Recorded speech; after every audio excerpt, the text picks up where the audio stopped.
WWF and Aviva are working together with the Centre for Ecology and Hydrology to establish a UK monitoring network which will determine how salt marshes react to sea level rise.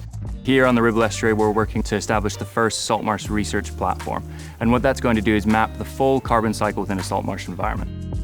It captures the data that we don't have at the moment. We have a lot of data in terms of terrestrial carbon capture, but not a lot in terms of salt marsh, in terms of blue carbon.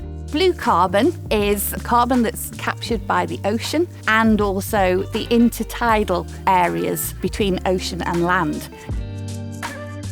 Salt marshes are coastal wetlands that are frequently inundated by the tide. The primary way in which it sequesters carbon is that the plants that grow in salt marsh are really effective at capturing carbon, and they grow quite quickly. So they start to grow on top of each other, and as some decompose, that carbon is stored in soils. But salt marshes also capture carbon as it's flooded in by the tide. So that mud and all those fine settlements trickle out into the plants. So it's capturing carbon from both the atmosphere and the sea at the same time.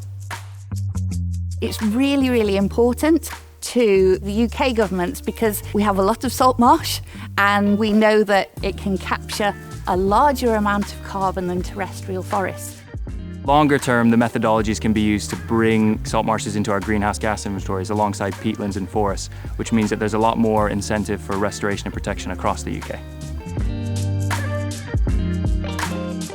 The Saltmarsh research platform is going to be a really effective way of quantifying how much carbon is stored and for how long it's stored. And by doing so, we can increase the confidence of saltmarsh restoration as a nature-based solution. So investors can have that confidence that if they are funding work in order to restore saltmarsh, they're actually making a difference in terms of sequestering carbon and therefore the impact on climate change.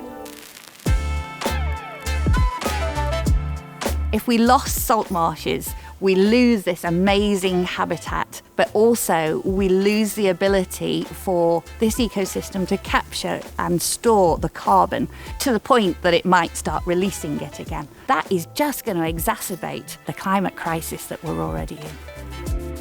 Not only will we lose a lot of plants and animals that rely on salt marshes for part or all of their life cycle, but we'll also lose a wide range of benefits to people and local coastal communities. Salt marshes offer a natural form of flood mitigation service to nearly 100,000 homes in England and Wales alone.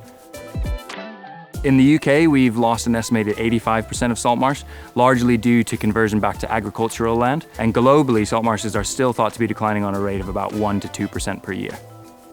It's estimated that about 22,000 hectares in the UK can be restored to salt marsh. That will store 300,000 tonnes of carbon per year. If more organisations like Aviva supported critical research, we could help bring in more habitats to benefit of climate change and help mitigate it as much as possible. We all need to get to that net zero point, and nature-based solutions such as salt marsh are an ideal way of making that happen.